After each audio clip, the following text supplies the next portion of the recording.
नमस्कार। आज मैं फिर आपके सामने अपराध की एक और घटना लेकर आया हूँ।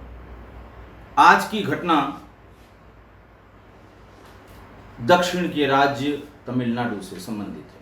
तमिलनाडु की राजधानी चेन्नई, जिसे पहले मद्रास कहते थे, चेन्नई से संबंधित है। बात 24 जून 2016 की है। समय था सुबह का 6:30 बजे। नुगाम्बक्कम एक रेलवे स्टेशन है चेन्नई में। वहाँ सुबह 6:30 बजे प्लेटफॉर्म पर सवेरे की लोकल गाड़ियों का इंतज़ार करने वाले लोग भरे हुए थे। एक लड़की प्लेटफॉर्म के बेंच पर बैठी थी। एक लड़का आया, थोड़ी सी उससे लड़की से बातचीत हुई। उसने अपने पैंट के बेल्ट में छिपाया हुआ हंसिया निकाला और एक के बाद एक ताबड़तोड़ वार किए और लड़की, जिसकी उम्र 24 साल थी, वो वहीं पर गिर गई और थोड़ी देर शरीर में हरकत होने के बाद उसकी मृत्यु हो गई। किसी पैसेंजर ने पास के दुकान से एक नई शर्ट खरीद कर उसके ऊपर रख दी, उससे ढक दिया, चेहरा ढक दिया। ये मानवीय कारण है या मानवीय संवेदनाएं हैं शव को ढकने की। किसी पासरबाई ने, किसी व्यक्ति ने जो स्टेशन पर आया होगा, उसने ऐसा कर दिया। हर स्टेशन पर 2 पुलिस थाने या चौकियां होती हैं, एक गवर्नमेंट रेलवे पुलिस की, जीआरपी की, और दूसरी आरपीएफ की, रेलवे प्रोटेक्शन फोर्स की। लोगों ने भागकर ये सूचना दी कि एक लड़की को किसी व्यक्ति ने, अज्ञात व्यक्ति ने, हंसिए से बुरी तरह से काट दिया है। खून से लथपथ प्लेटफॉर्म पर भारी खून बिखरा पड़ा है। वो लड़की वहीं पर पड़ी है, लेकिन कोई भी पुलिस वाला ये देखने नहीं आया कि हुआ क्या है। 2 घंटे तक वो लड़की वहीं पड़ी रही।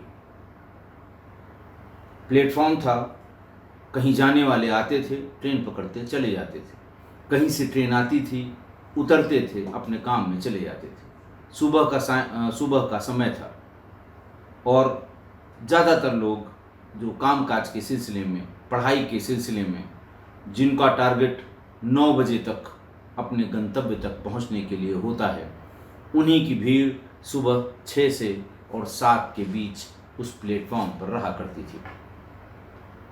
कोई 2 घंटे बाद 8:30 बजे एक अफसरनुमा आदमी रेलवे फोर्स का, रेलवे पुलिस का, वहाँ पर पहुँचा। फौरन उसके आगे पीछे लोग आए, पुलिस वाले ही।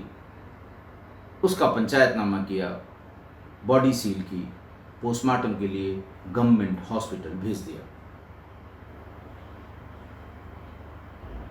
थोड़ी देर बाद ही इसका,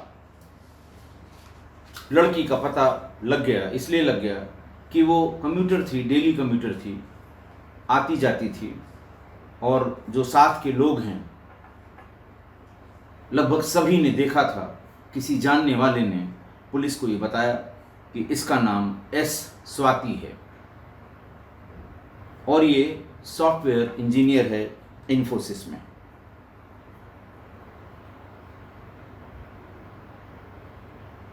इसके बाद उसके परिवार के लोग वहाँ पर आ गए। परिवार के लोगों में उनके पिता संथाना गोपाल कृष्णन, जो ESIC employees state insurance corporation के एम्प्लॉय थे और रिटायर हो गए थे। उन्होंने बताया कि स्वाति ने अपनी बैचलर्स डिग्री कंप्यूटर साइंस में धनलक्ष्मी कॉलेज से 2014 में ली थी। 2014 की पास आउट धनलक्ष्मी कॉलेज से कंप्यूटर साइंस की बीटेक। उसके बाद अन्ना यूनिवर्सिटी में उसने ओरेकल का कोर्स किया उसी साल, और तुरंत बाद ही उसका इन्फोसिस में एज सिस्टम इंजीनियर सिलेक्शन हो गया। मैसूर में इन्फोसिस ने उसकी ट्रेनिंग कराई और उसके बाद उसकी पोस्टिंग वहीं चेन्नई में हो गई। वो लगभग रोज उसी समय पर स्टेशन आती थी। करीब 20 मिनट बाद उसे ट्रेन मिल जाती थी और वो वहाँ से अपने गंतव्य को चली जाती थी।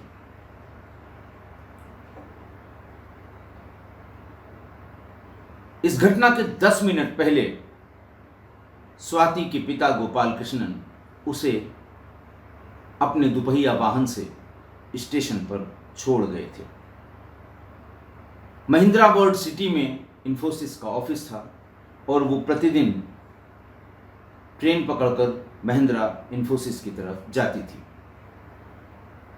मौकाए वारदात पर जो लोग थे, रेलवे पुलिस ने ढूंढ के उनसे पूछताछ शुरू की। लोगों ने बताया कि करीब 6:30 बजे की बात होगी और ये जैसे ही आकर बेंच पर बैठी है वैसे ही वो लड़का आया और उसने हंसिया निकालकर लड़की के ऊपर ताबड़तोड़ वार किए और 6:45 यानी कुल 15 मिनट में वो वहां से भाग गया। स्टेशन पर मौजूद 2 लड़कों ने उसे पकड़ने की कोशिश भी की, लेकिन वो रेलवे ट्रैक क्रॉस करके और रेलवे स्टेशन के किनारे वाली दीवार को फांद के आगे भाग गया या चला गया। पुलिस वो लोग जो उनका पीछा कर रहे थे वो बीच में ट्रेन आने की वजह से उस दीवार तक या जहां से वो कूदे थे वहां तक नहीं पहुंच पाए। रेलवे पुलिस के इस एटीट्यूड का suo motu cognizance Madras high court ने लिया और उसने कंडेम किया कि 2 घंटे तक एक बच्ची की लाश पड़ी रही और कोई भी नहीं आया। मद्रास हाई कोर्ट ने यह भी कहा कि वो इंटरवीन करेंगे, वो दखल देंगे अगर उन्हें लगेगा कि इन्वेस्टिगेशन कमज़ोर है, सुस्त है, ढिलाई है और सही तरीके से नहीं हो रही है, क्योंकि जो एटीट्यूड रेलवे पुलिस का था वो अक्षम्य अपराध है। हल्ला गुल्ला प्रोटेस्ट जब बहुत ज़्यादा हुआ तो 24 की इस घटना को 27 जून 2016 को सिटी पुलिस को रेलवे पुलिस से हटाकर सिटी पुलिस को दे दिया गया। जब तक सिटी पुलिस के पास ये विवेचना पहुंचती, गवर्नमेंट रेलवे पुलिस जीआरपी ने स्टेशन पर लगे हुए, प्लेटफॉर्म पर लगे हुए सीसीटीवी कैमरों की 2 सीसीटीवी फुटेज जारी कर दी, जो सोशल मीडिया पर भी आ गई और पुलिस के पास भी पहुंच गई। उसमें एक व्यक्ति जो डार्क कलर का था और हरी और सफ़ेद रंग की चेक की शर्ट और काले रंग का पैंट पहने हुए था। पिक्चर जो रिकॉर्ड हुई थी या सीसीटीवी में जो वीडियो मिली थी वो बहुत ज़्यादा क्लियर नहीं थी, लेकिन इतना क्लियर था कि हरे और सफ़ेद रंग की शर्ट और काले रंग की पैंट पहने हुए ये व्यक्ति था। पुलिस के पास क्लू के तौर पर या शुरू करने के लिए सिर्फ एक ही सबूत था, हरी चेकदार शर्ट और काली पैंट। हरी चेकदार शर्ट तो ऐसा है जो बहुत ज़्यादा कॉमन नहीं है, सफ़ेद होती तो इसको भी क्लू नहीं माना जाता। खैर, पुलिस ने इस पर काम करना शुरू किया। सबसे पहले तमिला रासन, ये एक टीचर हैं जो वंडालूर के एक इंस्टीट्यूशन में पढ़ाती हैं, वो पहली आई विटनेस पुलिस को मिली। उन्होंने बताया कि मैं लगभग 50 गज की दूरी पर थी। एक बहुत तेज चीख की आवाज आई। मैंने पीछे मुड़कर देखा तो एक लड़की नीचे गिरी थी और ढेर सारा खून उसके गर्दन से और उसके बदन से फर्श पर, प्लेटफॉर्म के फर्श पर बह रहा था। लेकिन उसके हाथ, दोनों हाथ और पैर हल्का हल्का उनमें जरक आ रहा था, हिल रहा था। और ऐसा सिर्फ 3 मिनट तक हुआ। 3 मिनट बाद वो शांत हो गई। बगल में खड़ी एक महिला ने बताया कि अब लगता है मर गई। 3 मिनट तक शरीर की उस हरकत को जो उसने डिस्क्राइब किया, वो कुछ इस तरह से जैसे झटके से लगते हैं हाथ पैर में। आपने फिल्मों में देखा होगा कि जब किसी को कोई गोली मारता है, या तमाम सीसीटीवी फुटेज किसी अपराध के बारे में देखे होंगे। पहली गोली मारी, सपोज करिए वो वाइटल्स पे लग गई, सिर में लग गई, हार्ट पर लग गई, किडनियां, लीवर पे लग गई, तो थोड़ी देर तक शरीर में जान रहती है। दूसरी गोली जब मारी जाती है तो वो शरीर जमीन से थोड़ा सा ऊपर एक झटका सा लगता है। और जितनी गोलियां अगर 1 मिनट के स्पैन में मारी गई, हर बार वो शरीर रिस्पॉन्ड करता है। ह्यूमन बॉडी किसी भी फॉरेन पार्टिकल को रिजेक्ट करने के लिए उसका जो रिफ्लेक्स एक्शन है या रिफ्लेक्स सिस्टम है, वो फॉरेन पार्टिकल को रिजेक्ट करने के लिए, कोई फॉरेन पार्टिकल घुस रहा है, अपनी तरफ से उसको बाहर निकालने की कोशिश करता है। लेकिन इतना भी नहीं मजबूत है वो सिस्टम कि गोली को या बुलेट को बाहर कर सके। जब तक कि जान है, जब तक कि ब्रेन और हार्ट में ब्लड का सर्कुलेशन है। इसी तरह की बातें, इस तरह की गवाही लगभग 60 लोगों ने, जो उस समय या तो किसी ट्रेन से उतर रहे थे या किसी ट्रेन पर चढ़ रहे थे, पुलिस ने रिकॉर्ड की। वही लोगों ने बताया कि जिन 2 लड़कों ने इसका पीछा करने की कोशिश की, वो जब नीचे रेलवे लाइन पर कूदा, ट्रैक पर, तो पीछे से रेलवे ट्रैक की गिट्टियां मारने का भी प्रयास किया।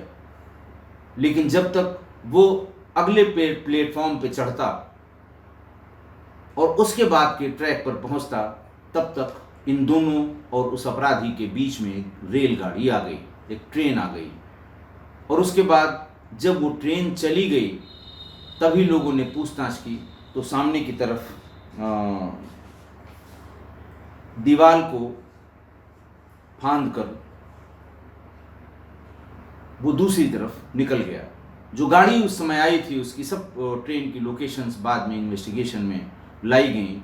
चेंगलपेट की तरफ से वो गाड़ी आई, जब ये लड़के जो पीछा कर रहे थे, और चूंकि दिन की बात है, सुबह 6 बजे की बात है, हजारों लोग आने जाने वाले थे, सब ने ये मंजर देखा था।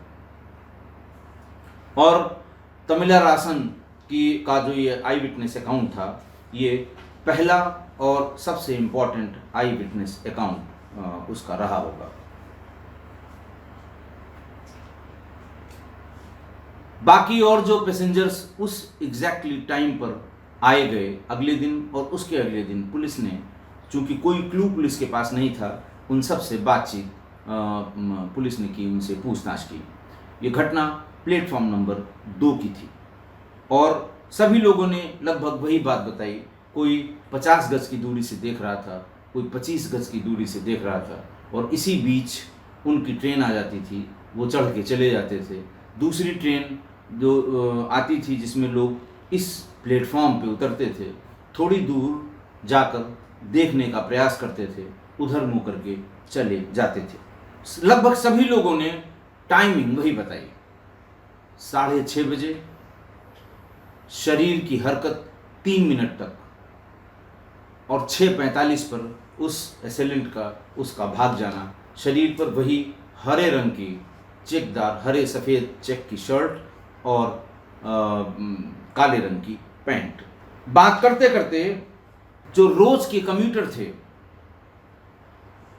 पुलिस के बयान में ये बात आई कि 6 जून या 7 जून को ठीक इसी समय पर स्वाति ट्रेन पकड़ने के लिए आई थी। उसके आए हुए 3 ही 4 मिनट हुए होंगे कि एक नौजवान लड़का उसके पास पहुंचा और उसने कई झापड़ स्वाति को रसीद कर दिए। देखने वालों को यह ताज्जुब हुआ कि स्वाति ने उसका जरा सा भी विरोध नहीं किया। 5 मिनट बाद उसकी ट्रेन आ गई और वो उस पर बैठकर चली गई।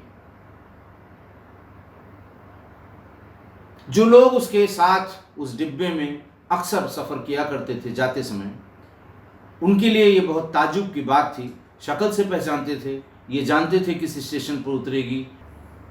उन लोगों के बीच ये बात रहस्य की तरह रही कि आखिर लड़की ने जरा सा भी इसका विरोध क्यों नहीं किया। चुपचाप बैठी और चली गई। जिन लोगों ने वो दोनों घटना देखी थी, यानी थप्पड़ मारने वाली, ये बात 6 या 7 जून की है और 24 जून की ये घटना है हत्या वाली, उन लोगों ने बताया कि ये दोनों लड़के, जिसने थप्पड़ मारा था और जिसने जान से मारा, ये दोनों एक नहीं थे। जिसने थप्पड़ मारा था वो साफ रंग का था, खिले हुए कलर का जिसे कहते हैं। गोरा तो नहीं, लेकिन गेहुआ कलर था। और जिसने मारा था उसका रंग हर आई विटनेस ने गहरा, डार्क, काले से थोड़ा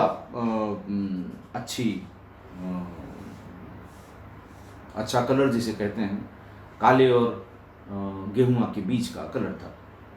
पुलिस का भी मानना था और लोगों का भी मानना था कि स्वाति इन दोनों को जानती थी, वरना वो जरूर संघर्ष करती, वरना वो जरूर इसका विरोध करती। बहरहाल बात करते करते एक जिसे कहते हैं एक क्लू ये मिला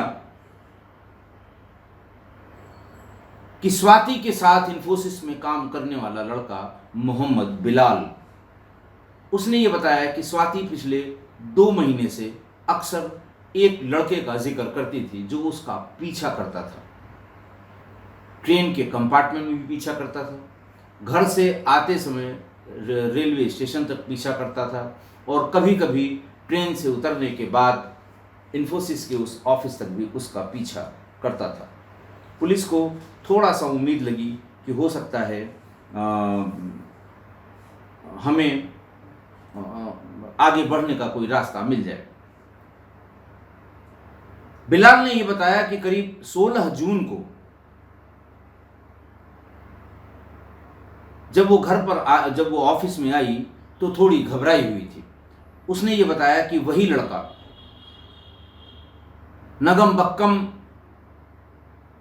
से पारनपुर रेलवे स्टेशन तक उसी कंपार्टमेंट में आया था और 18 तारीख को भी वही लड़का उसका पीछा करते हुए वहां तक गया था। इस बार वो नगमबक्कम रेलवे स्टेशन तक ही उसने उसका पीछा किया था। बहरहाल पुलिस को 3 लोकेशन मिली, एक नगमबक्कम रेलवे स्टेशन, दूसरा पारनपुर रेलवे स्टेशन और तीसरा रेलवे स्टेशन के बाहर। ये तीनों अलग अलग टावर पर थे। पुलिस ने डंप डाटा इकट्ठा किया। घटना के दिन और उस समय पर इनकमिंग और आउटगोइंग कॉल्स जो उस टावर पर से आई या रिसीव की गई, उसका डाटा इकट्ठा किया गया। ये इतना आसान नहीं था। इस डाटा में करीब 5 लाख कॉल्स पुलिस को मिली। पुलिस की कई टीमों ने दिन रात इस पर मेहनत की। मेहनत करने के बाद कुल 48 नंबर ऐसे मिले जिनकी टाइमिंग एग्जैक्टली वैसे ही मैच कर रही थी जैसे स्वाति की टाइमिंग थी। जैसा बिलाल ने बताया था कि जब उसने बताया कि आज वो यहाँ से चढ़ा था आज वो यहाँ तक आया था या आज उसने फला जगह से मेरा पीछा किया था। उनमें से एक नंबर, अच्छा 48 जो नंबर मिले, पुलिस ने युद्ध स्तर पर उन सभी 48 नंबरों के फिजिकल वेरिफिकेशन का काम शुरू किया। सबसे पहले उनके जो customer identification, customer application form Kaif कहते हैं, उसमें उनके नाम, पते और एड्रेस वेरिफिकेशन के लिए या एड्रेस प्रूफ के लिए जो कुछ डॉक्यूमेंट दिया गया होगा उसकी जांच शुरू कर दी। उसमें से एक कस्टमर वेरिफिकेशन में, customer application form CAF Kaif कहते हैं इसे शॉर्ट में, उसमें एक व्यक्ति का पता साउथ तमिलनाडु का निकला और उसकी CDR से ये पता लगा कि वो चुलाईमेडु, जिस इलाके में एस स्वाति रहती थी, उसी इलाके से में वो कहीं पर रहता था। और उसकी और स्वाति की लोकेशन जैसे ही स्वाति निकलती थी और उसकी लोकेशन भी CDR के हिसाब से उसी के आसपास रहा करती थी, आगे पीछे। इसका पता तब लगता है जब टावर चेंज करता है, विक्टिम भी और मुलजिम भी। पुलिस इस नतीजे पर पहुंच गई कि जो भी व्यक्ति है वो इसके घर के पास ही रहता है। खैर, पुलिस ने अपना टेक्निकल इनपुट वाला इन्वेस्टिगेशन जारी रखा, लेकिन इस बीच में कुछ टीमें बनाकर जो ये जगह थी चुलाईमेडु, उसमें चारों तरफ से एक एक घर का वेरिफिकेशन शुरू किया। ये जो सेल टावर्स, जो टावर्स हैं, उसके सेल नंबर 3 पर से वो हमेशा कॉल रिसीव करता था और कॉल सिग्नल्स वहीं से भेजता था। तो थोड़ा घेरा कम हुआ और 800-900 मकान या 800-900 जगहें जो उसमें आती थीं, पुलिस ने एक एक को वेरीफाई करना शुरू कर दिया। इसी में पुलिस को ये सफलता मिली कि एक आदमी फोटो, उस आदमी की जो बनाई गई थी, जो पुलिस ने बनाई थी या जो पुलिस ने अपने एक्सपर्ट से बनवाई थी आई विटनेसेस के साथ, चूंकि आई विटनेसेस संख्या में बहुत ज़्यादा थे, इसलिए फ़ोटो की परफेक्शन, जो स्केच बनाया जाता है, उसकी प्रोबेबिलिटी ज़्यादा होती है। अगर एक या दो आदमी ही आई विटनेस होता है मुलजिम का, तो उसका फ़ोटो का जो एक्यूरेसी है वो कम होती है, क्योंकि क्रॉस चेक करने के लिए बहुत ज़्यादा लोग नहीं होते हैं। करीब 60 आई विटनेस ऐसे थे जिन्होंने उसको चाकू मारते हुए और भागते हुए देखा था, इसलिए जो स्केच बनी थी वो काफ़ी परफेक्शन में थी। पुलिस ने उसकी कलर्ड और ब्लैक एंड वाइट तमाम कॉपीज़ निकलवा के घर घर में जाकर वेरिफिकेशन करने का प्रयास किया। चुलाईमेडु के ही एक इलाके AS मेशन में 50 साल के एक सिक्योरिटी गार्ड नातेसन, जो त्रिचुई में काम करता था, उसने इसे पहचाना। उसने कहा, साहब ये संभवतः राम कुमार है और मेरे रूम पर मेरे साथ एज ए रूम पार्टनर 3 महीने रहा है, इसलिए मैं इसको जानता हूँ। अब कहाँ रह रहा है ये भी उसने बता दिया। पुलिस ने पहले नाट्यसम के उस कमरे की तलाशी ली, वहाँ वो ग्रीन कलर की चेक शर्ट मिल गई और डायरी मिली उसकी, जिसमें तिरुनेवेली का एड्रेस भी उसका मिल गया। तिरुनेलवेली नाम थोड़ा उच्चारण करने में क्षमा कीजिएगा, जो इन जगहों को जानते हैं, इनका उच्चारण जैसा अंग्रेजी में लिखा हुआ मैं वैसा कर रहा हूँ और पूरी संभावना है कि मेरा उच्चारण गलत हो जाए, लेकिन आशय को समझिएगा कि मेरे कहने का आशय क्या है। बहरहाल राम कुमार का एड्रेस जो तिरुनेलवेली यहाँ का था वो पुलिस को मिल गया। पुलिस कमिश्नर फौरन सुपरिंटेंडेंट ऑफ पुलिस तिरुनेलवेली से उन्होंने संपर्क किया और टेनकासी के इंस्पेक्टर बाला मुरुगन उनसे संपर्क किया उस एड्रेस का जो उसकी डायरी में मिला था। 1 जुलाई 2016 को दिन में करीब 11:20 पर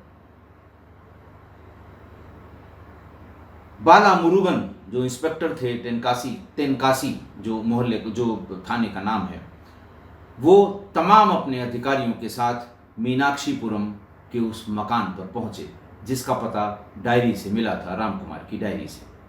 पुलिस ने मकान को चारों तरफ से घेर लिया। भागने की कोशिश की राम कुमार ने, और भागने की कोशिश में ही उसने ब्लेड से अपने गर्दन पर कई कट लगा लिए और काफ़ी ब्लीडिंग होने लगी। पुलिस उसको फौरन हॉस्पिटल ले गई और वहाँ डॉक्टर्स ने बताया कि सरवाइव कर जाएगा, वाइटल्स नहीं कटे हैं, ब्लड सही समय पर आप ले आए हैं, ज़्यादा ब्लीडिंग को हमने रोक लिया है, और हुआ भी यही।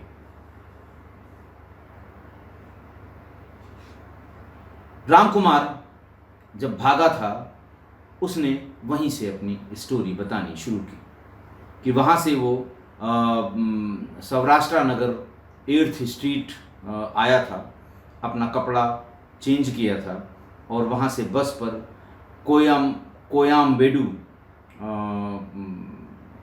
तक वो गया था। पुलिस ने हर उस स्थान पर जहाँ जहाँ उसने जाना बताया था लोगों को वहाँ से थाने पर पूछताछ के लिए बुलाया।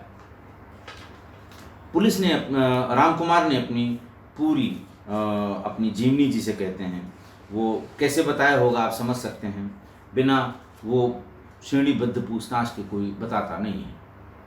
शुरू में सब वही नमस्कार करके बताते हैं, साहब मैं तो उस दिन था ही नहीं, अरे साहब किसी ने झूठ बता दिया, आपको कुछ गलत पता लगा होगा। लेकिन औकात पर आ जाते हैं जब पुलिस अपना काम शुरू कर देती है। राम कुमार ने बताया कि वो मीनाक्षीपुरम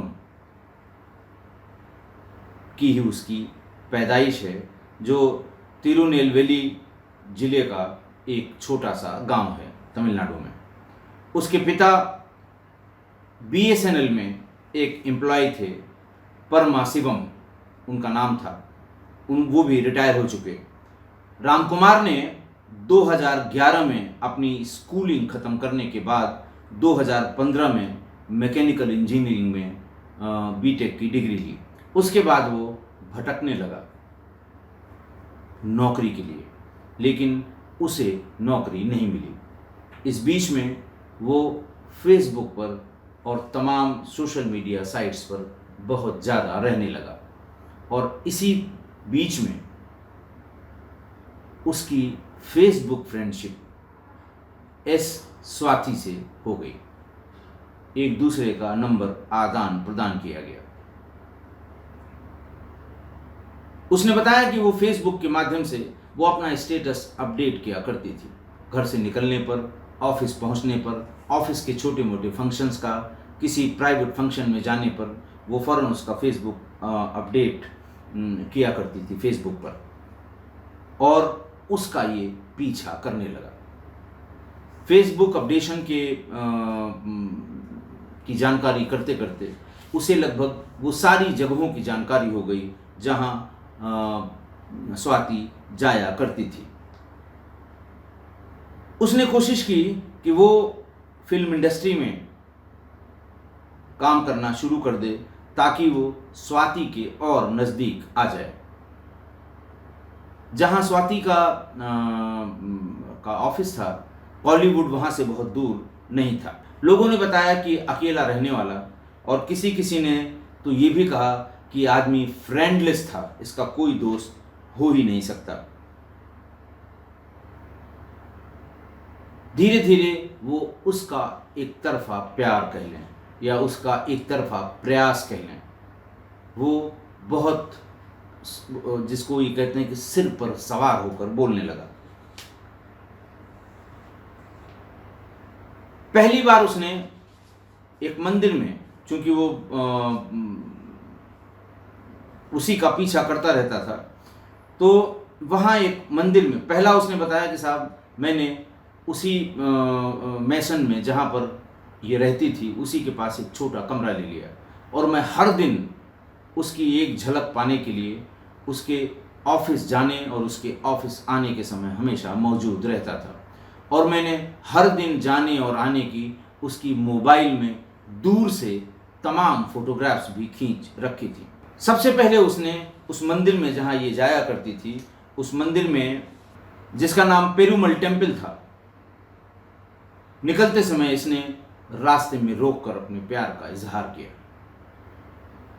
और जवाब में स्वाति ने इसे थप्पड़ रसीद कर दिया और ये कहा कि अपनी शक्ल देखो, अपने कपड़े देखो। ये सुनकर वो बड़ा आहत हुआ। फिर उसके बाद धीरे धीरे उसने उसका पीछा करना और बढ़ा दिया। फेसबुक से उसने स्वाति ने इसको अनफ्रेंड कर दिया।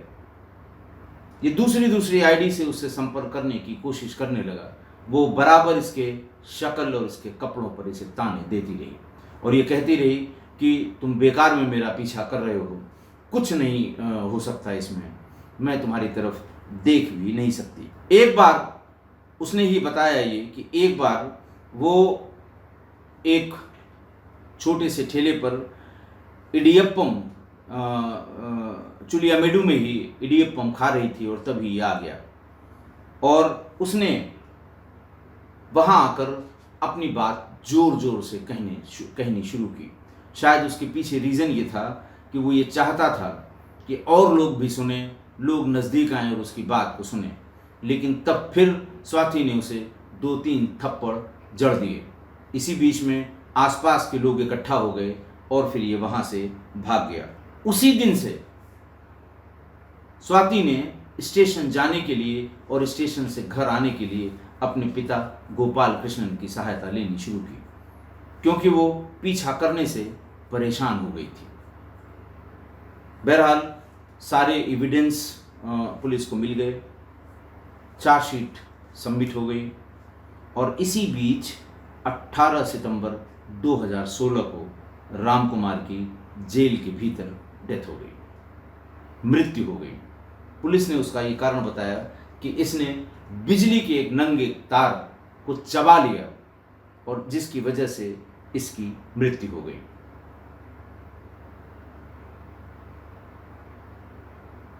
रामकुमार के पिता परमाशिवन ने फौरन ये आरोप लगाया कि पुलिस ने जेल के भीतर इसकी पिटाई की और पिटाई करने से इसकी मृत्यु हुई है।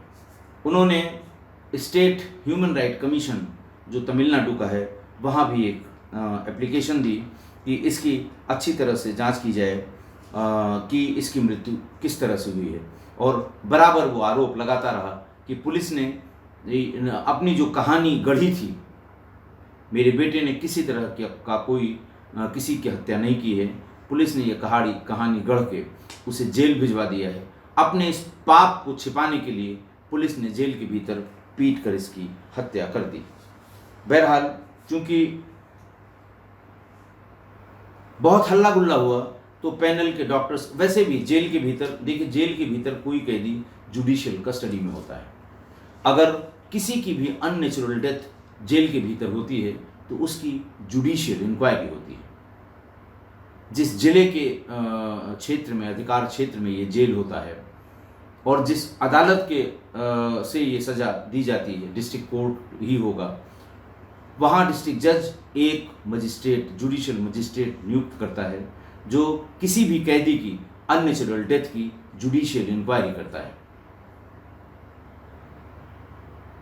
लिहाजा उसकी भी जुडिशियल इंक्वायरी हुई। पोस्टमार्टम रिपोर्ट जब आई तो उसमें कई कंट्रडिक्शंस थे, जैसे उसके शरीर पर कुल 10 चोटों के निशान थे।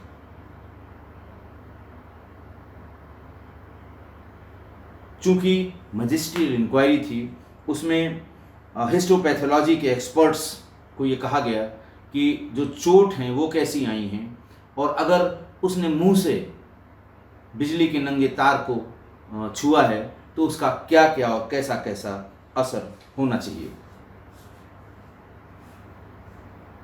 2 डॉक्टरों से इसका फिर से अंतिम संस्कार के पहले पोस्टमार्टम कराया गया। उन लोगों ने बताया कि brain, heart, lips, lungs, liver, इन सब में बिजली के करंट से पैदा होने वाले जो डिस्टॉर्शंस हैं, टिश्यूज के जो डैमेज हैं, वो कतई नहीं पाए गए। मीनिंग देयर बाय, या कहने का आशय ये कि इसकी मृत्यु बिजली के तार के करंट के कारण नहीं हुई है। डॉक्टर सैयद अब्दुल कादिर, इन्होंने उसका एग्जामिनेशन किया, पहला एग्जामिनेशन बॉडी का इन्होंने किया था पोस्टमार्टम के पहले। उन्होंने अपने क्रॉस एग्जामिनेशन में, ह्यूमन राइट्स कमीशन की जो अदालतें होती हैं, उन्होंने क्रॉस एग्जामिनेशन में यही बताया कि 18 सितंबर 2016 को 5:45 पर प्रिजन के डॉक्टर नवीन कुमार के साथ जब उन्होंने शव को देखा था तो ये कतई नहीं लग रहा था कि इसकी मृत्यु बिजली की करंट लगने से हुई है। इससे तमाम लोगों को बहुत बल मिला। स्टेट ह्यूमन राइट कमीशन ने इसी पर अपनी जांच पड़ताल शुरू कर दी। फिर उसके बाद doctor S Selva Kumar, professor and head of toxicology, forensic medicine and toxicology, Kilpauk medical college Chennai में, उनसे इसका री एग्जामिनेशन कराया गया। उन्होंने बॉडी का जब री एग्जामिनेशन किया और सेल्वा कुमार ने ये बताया कि जब कोई आदमी जिंदा होता है उसको किसी ऑब्जेक्ट से हिट किया जाता है या करंट लगेगा किसी सॉफ्ट पार्ट पर, तो वो हिस्सा उसका बल्ज करता है, फूलता है, स्वेलन हो जाता है। और अगर चोट, इन 10 में से 1 चोट उसकी होठों पर थी, लेकिन वो स्वेलिंग उसमें बिल्कुल नहीं थी। डॉक्टर सेल्वा कुमार ने ये साबित करने की कोशिश की कि चेहरे पर पहुंचाई गई या जो पोस्टमार्टम में लिखी गई चेहरे की चोट, ये पोस्टमार्टम है, यानी मरने के बाद पहुंचाई गई है। उन्होंने कहा कि 4x1, 4x1 सेंटीमीटर साइज का निचले होंठ पर जो कटा निशान है उसमें कतई स्वेलिंग नहीं है, और वो अपने एक्सपीरियंस और दावे से कह रहे थे कि ये मरने के बाद पहुंचाई गई चोट है। इसी तरह की 12 दूसरी चोटों के बारे में भी उन्होंने बताया। बहरहाल तमाम ऑर्गेनाइजेशंस खड़े हो गए, तमाम विरोध प्रदर्शन, किसके लिए? राम कुमार की मृत्यु के लिए कि साहब पुलिस ने इसे मारा, तमाम तरह की थ्योरी, पुलिस अपनी गलती छिपाने के लिए इसने मारा, पुलिस ने टॉर्चर करके इसलिए मारा क्योंकि कोर्ट में उनकी पुलिस की कलई खुलने वाली थी।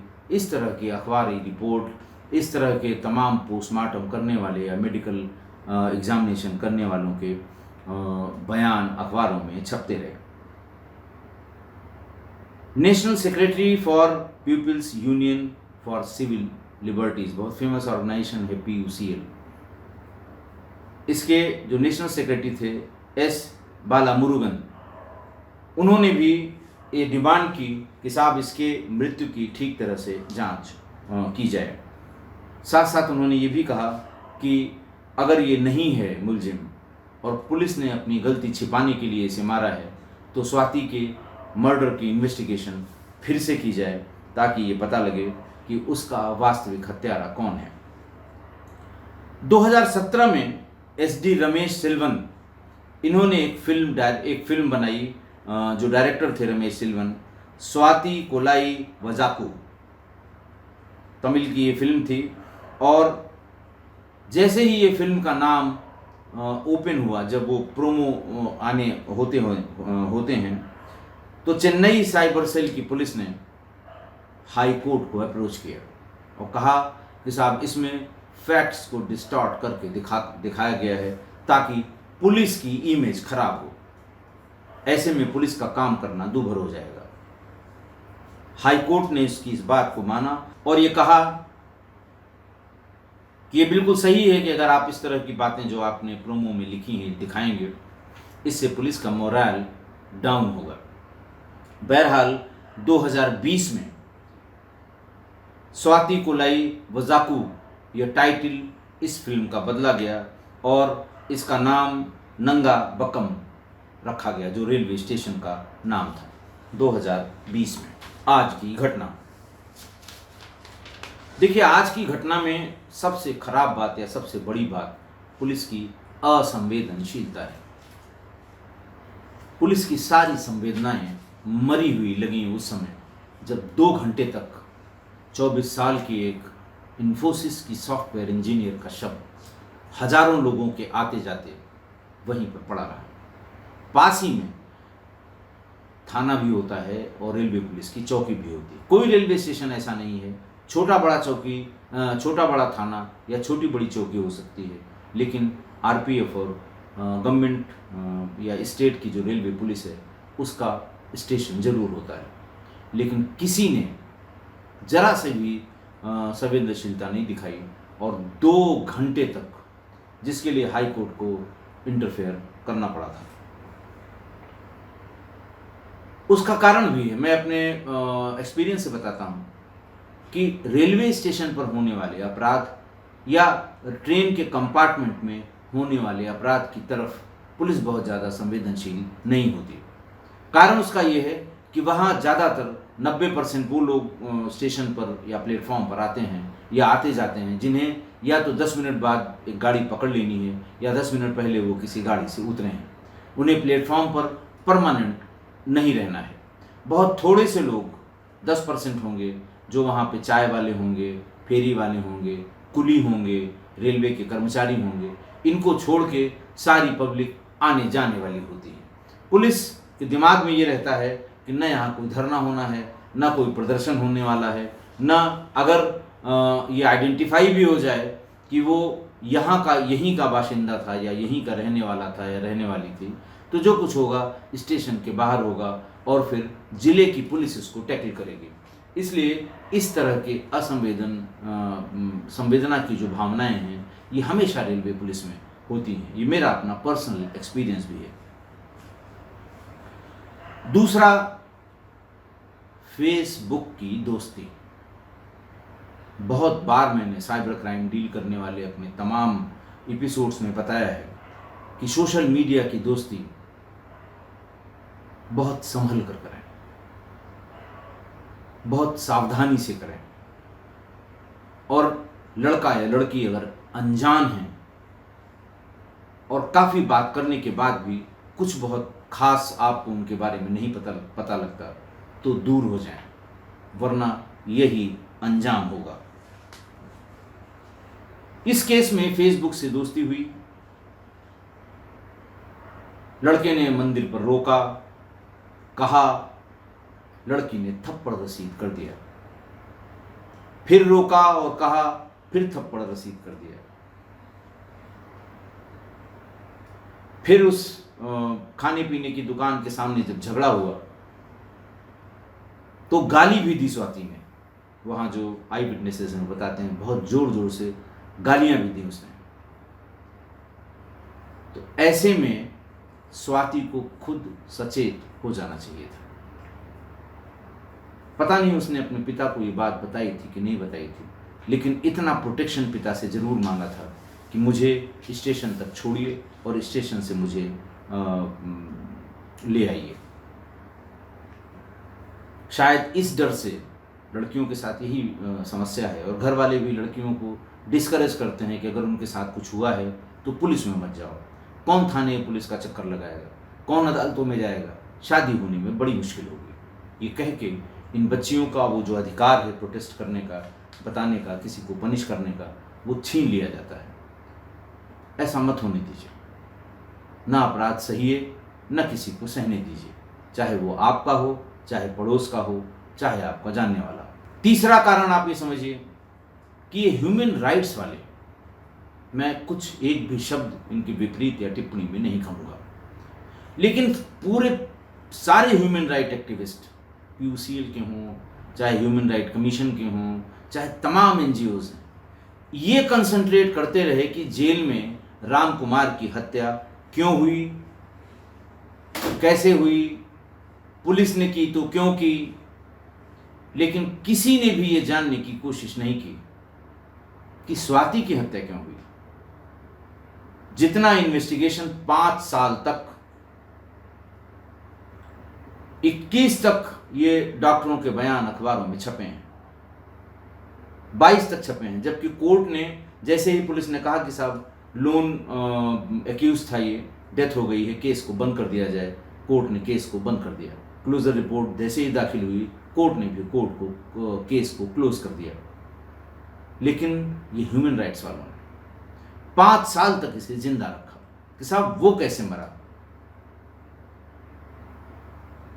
परिवार परसू करता रहा और वो इस बात को ढूंढते रहे कि कहाँ पर किस पुलिस वाले ने मारा, कौन सा पुलिस वाला है जिसने ऐसा किया, ताकि उसको सजा दिलाई जा सके। देखिए, मुझे इसमें कोई शक नहीं है, जिस हिसाब से डाटा के एनालिसिस करके, कि राम कुमार ने ही स्वाति की हत्या की, बिल्कुल डाउट नहीं है।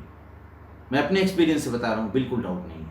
पर हाँ, मुझे इस बात में शंका है, इस बात की शंका है कि राम कुमार ने आत्महत्या जेल में की होगी।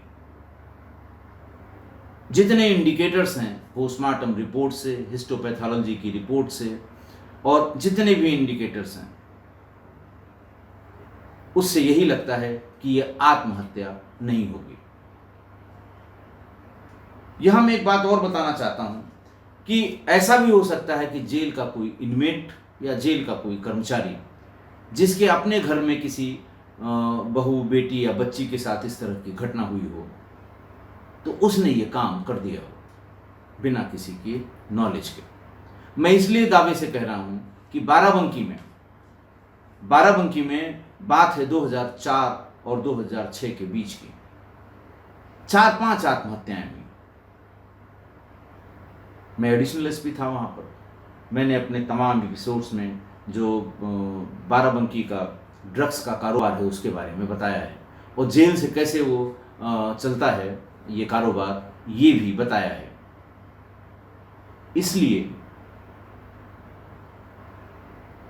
जब बाद में पता लगा कि जेल का एक वार्डन, जिसका एक जवान लड़का ड्रग एडिक्ट हो गया और 17-18 साल की उम्र में मर गया, तो वो जेल में आने वाले ड्रग के सप्लायर्स जितने आते थे, उन्हें किसी न किसी बहाने वो आत्महत्या की शक्ल देकर मार दिया करता था। और मैंने बताया कि जुडिशियल कस्टडी में हुई हत्याओं की जुडिशियल इंक्वायरी होती है। सबकी इंक्वायरी भी हो चुकी थी, ये बहुत बाद में पता लगा। फिर पुलिस कुछ कर भी नहीं सकती थी। जब सारी जुडिशियल इंक्वायरी में सारे लोग बरी हो चुके हैं, तो किस आधार पर मुकदमा कायम करेंगे।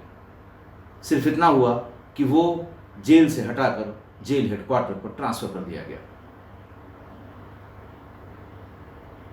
और रिकॉर्ड्स में कहीं नहीं आया ये कि जितनी आत्महत्याएं वहां 4 या 5 हुई थी, वो सब किसी ने हत्या की थी। इसलिए सोशल मीडिया पर अनजान से दोस्ती, नज़दीकी हमेशा दुखदाई होती है, हमेशा। और 90% इस तरह की नज़दीकी और दोस्ती का बुरा हश्र होता है। इसलिए इस मामले में ज़रूर सावधान रहें। आशा है आप इस बात से सहमत होंगे। आज के लिए इतना ही। बहुत बहुत धन्यवाद।